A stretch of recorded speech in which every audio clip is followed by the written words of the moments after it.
এই জীবনে যতটুকু দুঃখ আমি পেয়েছি, সত্যি বলছি তার এক বিন্দুও বহন করার শক্তি আমার ছিল না।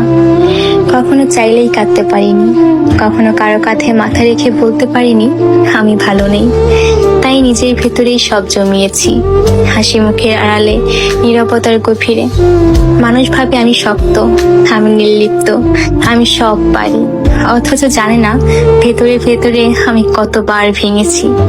একা রাতে বালিশ ভিজিয়েছি, চোখের জল দিয়ে গোপনে যুদ্ধ চালিয়ে গেছি। আমি নিজেকে এতবার জোড়া লাগিয়েছি যে এখন নিজের আসল রূপটাই ভুলে গেছি। কখনো ভেবেছি হয়তো এই দুঃখগুলো সামলে নিতে পারবো, হয়তো সময় ঠিক করে দেবে সবকিছু।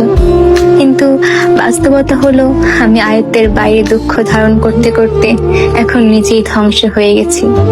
এখন মনে হয় আমি আর আমি নেই, আমি কেবল এক ভাঙা মানুষ যার ভেতরে অনেক কথা জমে আছে, কিন্তু শোনার কেউ নেই।